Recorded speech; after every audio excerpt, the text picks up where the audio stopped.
Assalamualaikum warahmatullahi wabarakatuh. Allahu akbar, Allahu akbar, Allahu akbar, Allahu akbar, Allahu akbar, Allahu akbar, Allahu akbar, Allahu akbar, Allahu akbar, Allahu akbar walillahil hamd. Walhamdulillahi katsira wa subhanallahi bukratan wa asila. La ilaha illallah wallahu akbar. Allahu akbar walillahil hamd. Alhamdulillahilladzi syara'a li ibadihi mawasima mubarakah yafrahu fiha at-ta'i'un wa yasurru fiha al-mu'minun. Wa min hadhihi al-mawasim ma syara'a lahum min al-a'yad al-mubarakah allati na'udu 'alayhim marratayn kulla sanah wa takarrara 'alayhim bil khairi wal fadli wal ihsan wal barakati wal fitri ba'da syiyami ramadan wa fil adha ba'da yaumil arafah. Allahu akbar, Allahu akbar, Allahu akbar walillahil hamd. Asyhadu an la ilaha illallah wahdahu la syarika lah wa asyhadu anna Muhammadan abduhu wa rasuluh.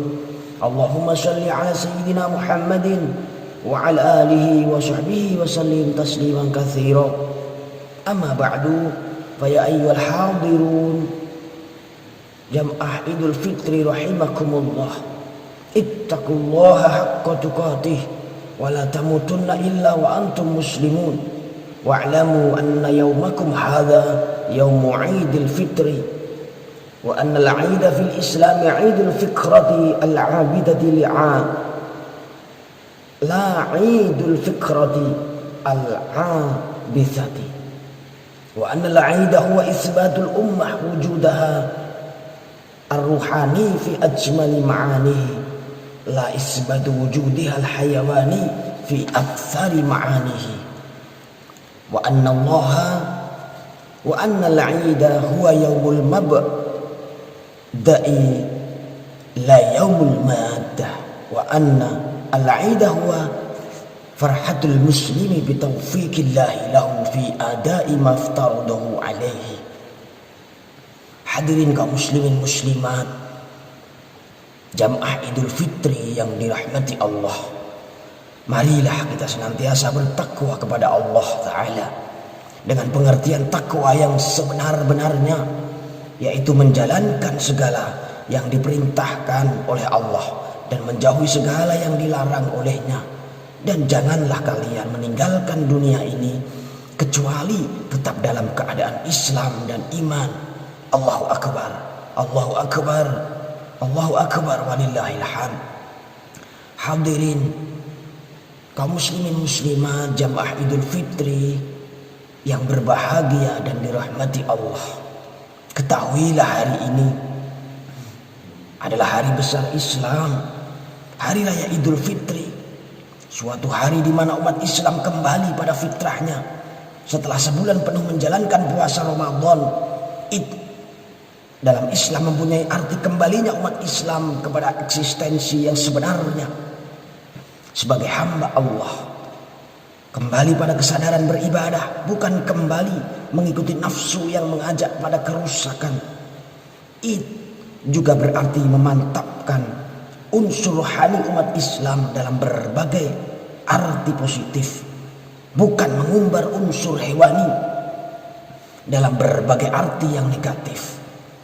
Itu juga berarti suatu hari untuk memulai lembaran yang baru, yang lebih baik, bukan bahkan sebaliknya. Itu berarti pula suatu kebahagiaan bagi seorang muslim karena mendapatkan pertolongan Allah, dapat menjalankan ibadah selama sebulan penuh yang diwajibkan atas dirinya. Allahu akbar, Allahu akbar walillahil hamd. Hadirin jamaah Idul Fitri yang dirahmati Allah, dengan datangnya hari raya Idul Fitri, hari yang sangat berbahagia bagi kita kaum muslimin sekalian. Marilah kita bersyukur kepada Allah, sebab hari ini merupakan hari kemenangan, di mana kita semua selama 1 bulan penuh berhasil menunaikan ibadah puasa dengan sempurna. Bahkan bersamaan dengan itu kita telah berhasil meningkatkan amal soleh, menjalankan sholat tarawih, sholat tahajud, tadarus Al-Quran, memperbanyak sedekah, mendatangi majelis ta'lim dan lain sebagainya. Selain itu kita juga telah berhasil memerangi hawa nafsu dan syahwat, juga menjauhi segala kemaksiatan. Puasa yang kita lakukan mengembalikan kita pada hakikat kemanusiaan kita, yaitu bahwa manusia adalah makhluk pilihan Allah dan bukan binatang yang penuh angkara murka. Imam Al-Ghazali menyebutkan manusia sebagai etalase ketuhanan, yaitu profil percontohan Tuhan. Pantaslah kalau Nabi kita menyuruh kita berakhlak dan berbudi pekerti. Allah Ta'ala, yaitu budi pekerti yang agung, pengasih dan penyayang, serta bersikap lapang dada dan penuh sabar. Pantaslah kalau Nabi kita menyuruh kita berakhlak dan berbudi pekerti Allah Ta'ala, yaitu budi pekerti yang agung, pengasih dan penyayang, serta bersikap lapang dada dan penuh sabar. Puasa mendidik kita untuk menghayati sifat-sifat agung tersebut. Karenanya orang yang berpuasa dianggap orang yang sangat dekat kepada Allah. Sebab ibadah puasa itu tidak karena yang lain kecuali hanya karena Allah. Apabila puasa kita diterima oleh Allah, pangkat kita lebih tinggi daripada malaikat. Karena itu, sebagai manusia yang mempunyai hawa nafsu dan menyamai malaikat dalam mentaati perintah Tuhannya,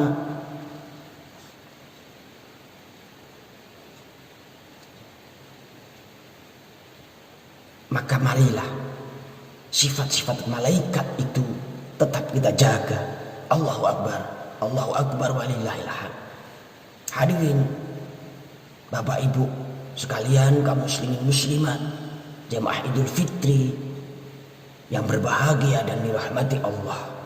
Selama bulan Ramadan kita telah berusaha memerangi hawa nafsu yang senantiasa bersama kita di mana dan kemanapun kita pergi. Ini merupakan perjuangan yang cukup berat, bahkan lebih berat daripada menghadapi musuh yang betapapun gagahnya. Dalam suatu keterangan Nabi telah menyatakan yang disebut pejuang adalah orang yang melawan hawa nafsunya karena Allah. Karena orang yang mampu mengalahkan hawa nafsunya itu lebih hebat daripada jagoan yang manapun di dunia ini. Karena tiap-tiap jagoan perang hanyalah berhadapan dengan musuh yang bisa dibunuh dan disingkiri, baik melalui pelarian maupun persembunyian. Tapi terhadap hawa nafsu tidak mungkin kita lari atau bersembunyi. Maka pantaslah bagi orang yang mampu mengalahkan hawa nafsunya, besok di akhirat surga menjadi tempatnya. Wa amma man khafa maqama rabbih wa nahan nafsa 'anil hawa fa innal jannata hiyal ma'wa. Dan adapun orang yang takut kepada kebesaran Tuhannya dan menahan diri dari keinginan hawa nafsunya, maka sesungguhnya surgalah tempat tinggalnya. An-Nazi'at 40-41. Sebaliknya, orang-orang yang kandas dan bertekuk lutut menghadapi godaan hawa nafsunya, maka nerakalah yang akan menjadi tempat tinggal mereka. Wa amma man tagha wa athara hayatad dunya fa innal jahima hiyal ma'wa. Adapun orang yang melampaui batas dan tidak mengutamakan kehidupan dunia dan lebih mengutamakan kehidupan dunia, maka sesungguhnya nerakalah tempat tinggalnya. Allahu Akbar walillahil hamd. Itulah kiranya umat Islam wajib berpuasa untuk melawan hawa nafsunya. Dari sana diharapkan umat Islam dapat mampu menahan diri dari godaan harta, tahta dan wanita. Dan dari sana diharapkan pula lahirnya solidaritas sosial ikut merasakan pahit getirnya derita orang lain, sehingga tangannya akan murah untuk menolong orang lain. Allahu Akbar, Allahu Akbar, Allahu Akbar, walillahil hamd. Hadirin Bapak Ibu sekalian, kaum muslimin muslimat yang dirahmati Allah, pada hari yang berbahagia ini marilah kita rayakan dengan memperbanyak membaca takbir, tahlil dan tahmid, memperbanyak amal soleh, bermaaf-maafan, bersilaturahim ke sanak famili dan teman-teman kita. Kita tampakkan syiar Islam dan ukhuwah Islamiyah. Hari ini kita telah berhasil meraih kemenangan dalam pertempuran melawan hawa nafsu. Untuk itu, kemenangan yang telah kita rebut ini marilah kita pertahankan dengan sungguh-sungguh. Jangan sampai terlena. Jangan mudah tergiur oleh bujuk rayu iblis dan kawan-kawannya. Iblis, setan adalah nyata-nyata musuh kita. Mereka berusaha keras menggoda kita dengan berbagai kemaksiatan dan kesenangan dunia, agar kita yang telah menang melawan hawa nafsu dan kembali suci karena mendapat ampunan Allah, melepaskan begitu saja kemenangan dan kesucian itu dari diri kita masing-masing, menuruti ajakan hawa nafsu dan menjadi bala tentara iblis dan setan laknatullah. Sebagaimana tersebut di dalam sebuah hadis qala Rasulullah sallallahu alaihi wasallam, inna iblisa alaihi la'natu yasihu fi kulli yawmin 'idin fi kulli yawmi 'idin fayajtami'u ahluhu 'indahu fayaquluna ya sayyidana man aghdabaka inna nukassiruhu fayaqulu la syai'a walakin Allah qad ghafara li hadhihi al-ummah fi hadzal yawm fa'alaikum an tushghiluhum bil ladzati wasyahawati wa syurbil khamri hatta yubghiduhumullah. Rasulullah bersabda, sesungguhnya iblis laknatullah menangis meraung-raung setiap hari Id. Lantas sanak keluarganya berkumpul di sisinya seraya bertanya, wahai paduka, siapa gerangan yang membuat baginda garang? Sungguh kami akan menghancurkannya. Kemudian iblis menjawab, tidak ada. Hanya saja pada hari ini Allah telah mengampuni dosa-dosa umat Muhammad ini. Maka kalian harus bisa mengalahkan mereka dengan keenakan dan kesenangan serta mabuk-mabukan hingga Allah akan murka kepada mereka. Saudaraku sekalian, Allahu Akbar walillahil hamd. Begitulah kelakuan iblis terhadap umat Muhammad.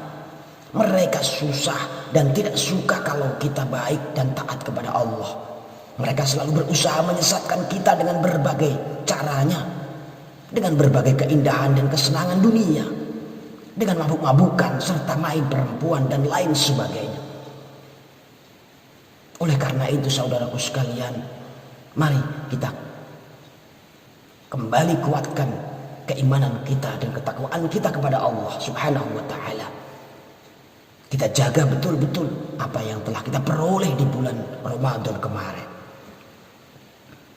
agar Allah Subhanahu wa ta'ala tetap mengampuni dosa-dosa kita.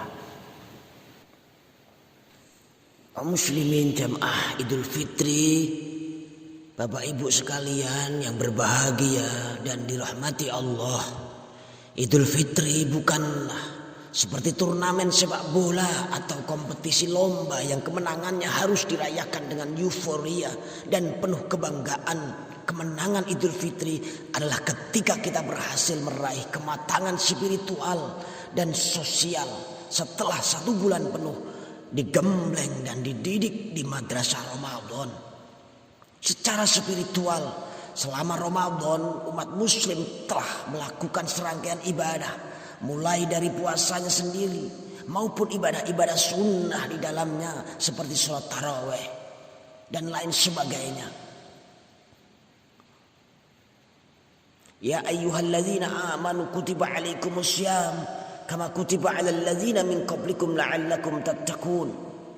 Wahai orang-orang yang beriman, diwajibkan atas kamu berpuasa sebagaimana diwajibkan atas orang-orang sebelum kamu agar kamu bertakwa. Ma'asyiral muslimin, coba kita cermati ayat ini. Allah menyampaikan bahwa tujuan melaksanakan puasa adalah untuk melahirkan hamba-hamba yang takwa, yaitu orang yang mematuhi segala bentuk perintah agama dan menjauhi semua larangannya. Itu baru dengan puasanya saja. Bagaimana jika kita mengamalkan beragam ibadah sunnah di dalamnya? Tentulah kita akan menyentuh titik kematangan spiritual yang matang. Inilah yang dimaksud dengan sebuah pencapaian spiritual. Allahu Akbar, Allahu Akbar, Allahu Akbar, walillahil hamd. Lalu apakah jika kita sudah melakukan banyak ibadah selama Ramadan sudah selesai begitu saja? Tidak. Kita harus menanamkan prinsip khauf dan roja. Khauf adalah kekhawatiran apakah ibadah kita diterima oleh Allah atau tidak. Sehingga kita tidak terlalu puas dan berbangga diri dengan pencapaian ibadah yang telah kita lakukan. Sementara roja adalah sikap optimisme bahwa Allah dengan sifat kasih sayangnya pasti mau menerima amal ibadah yang kita lakukan.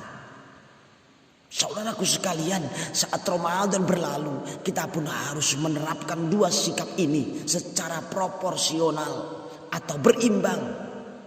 Orang yang ibadahnya tidak didasari sifat khauf akan terlalu percaya diri dengan ibadah yang telah dilakukannya, sehingga dikhawatirkan merasa cukup dengan amal yang telah dilakukan. Sementara sifat roja diperlukan agar kita tidak putus asa kepada Allah. Sifat roja ini dilakukan dengan rasa optimis bahwa Allah menerima ibadah yang telah kita perbuat, sebab Allah sesuai prasangka hambanya. Imam Al-Ghazali dalam Ihya Ulumuddin menyampaikan, ayyakuna qalbuhu ba'dal iftar mu'allaqan muttarriban bainal khawfi war raja iz laisa yadri ayukbalu saumuhu fahuwa minal muqarrabin aw yuraddu alaihi fahuwa minal mamkutin. Wal yakun kadzalika fi akhir kulli ibadatin yafrahu. Yang artinya setiap selesai berbuka puasa sayukyanya kita merasa khawatir sekaligus menaruh harap kepada Allah. Khawatir jangan-jangan ibadah kita tidak diterima. Juga berharap bahwa Allah menerimanya. Sebab kita tidak tahu apakah puasa kita diterima sehingga termasuk hamba yang dekat di sisi Allah, atau sebaliknya ditolak sehingga kita termasuk hamba yang mendapatkan murkanya. Sehingga sikap seperti ini harus diterapkan setiap selesai melakukan ibadah apapun. Ihya Ulumuddin juz 1 halaman 319. Saudaraku sekalian, Imam Al-Ghazali berpesan agar setiap selesai berbuka puasa kita menerapkan sikap khauf dan roja terhadap puasa yang sudah kita laksanakan. Untuk satu ibadah berupa puasa saja perlu ditanamkan prinsip ini, apalagi setelah selesai satu bulan dengan segala amalan sunnah di dalamnya. Bayangkan orang yang sudah beribadah maksimal saja tidak boleh berbangga diri dan terlalu percaya diri dengan amalnya, apalagi mereka yang ibadahnya biasa-biasa saja. Allahu Akbar, walillahil hamd. Ma'asyiral muslimin wal muslimat, jamaah Idul Fitri yang berbahagia dan dirahmati Allah. Puasa tidak saja ibadah yang memiliki spiritual, tetapi juga ritual keagamaan yang mendidik kepekaan sosial. Pengamalnya saat kita berpuasa, sebagaimana ditegaskan Syekh Izzuddin bin Abdissalam, sejatinya kita sedang digembleng agar memiliki rasa empati tinggi. Sebab orang yang berpuasa akan merasakan betapa payahnya berpuasa, menahan lapar dan haus selama kurang lebih 13 jam dalam kurun waktu 1 bulan.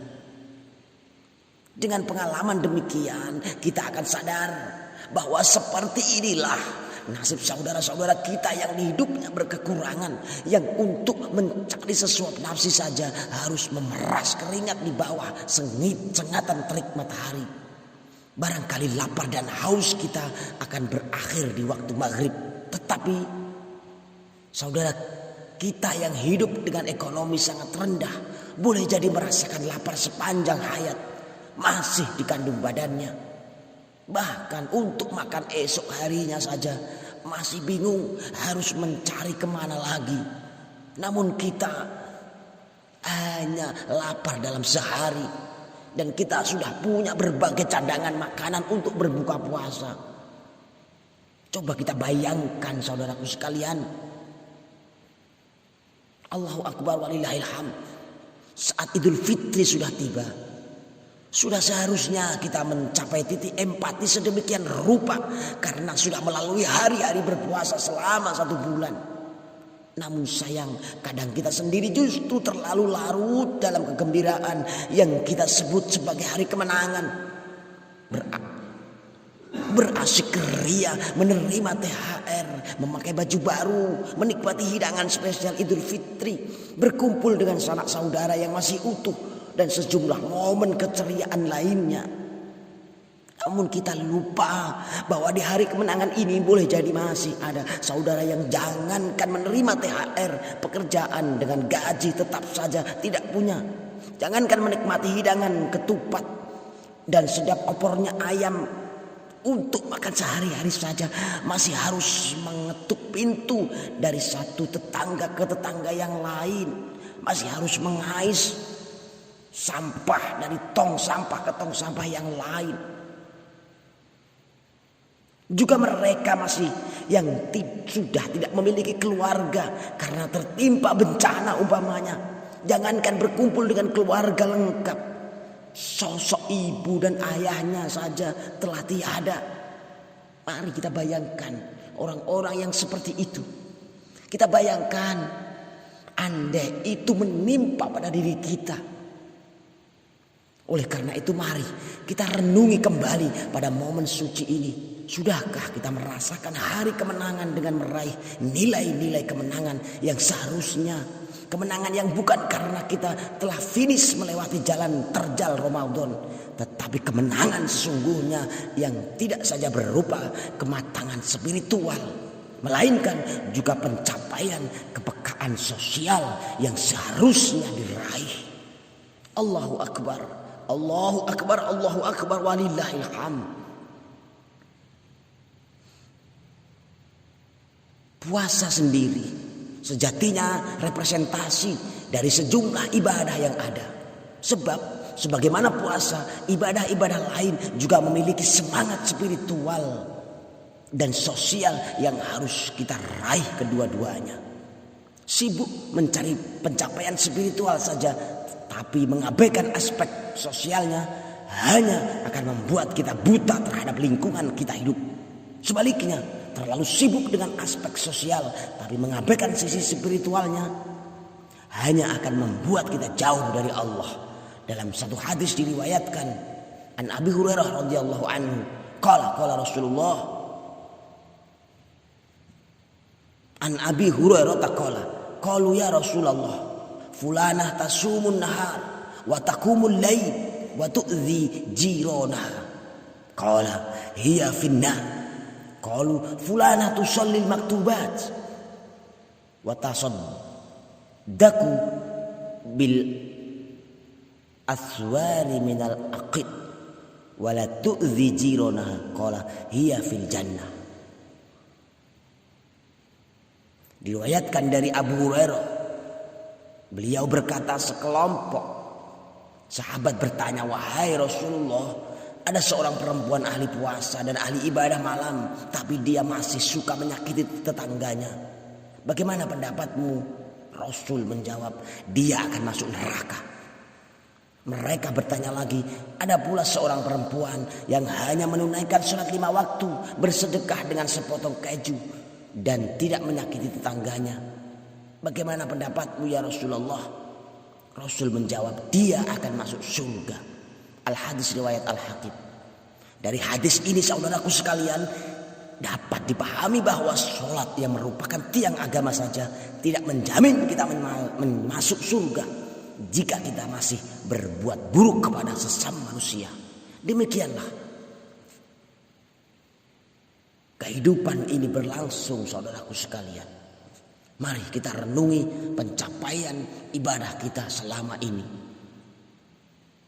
Dan mari kita renungi, kita lihat, kita resapi sendiri. Dan mari kita lihat bagaimana perilaku kita setelah ini. Akankah lebih baik atau kembali lagi seperti dulu yang masih sering menyakiti orang lain dengan berbagai dalih dan alasan-alasan. Allahu Akbar, walillahil hamd. Saudaraku sekalian, demikianlah khutbah Idul Fitri yang khotib sampaikan. Semoga di momen kemenangan ini membuat kita merasakan kemenangan yang hakiki.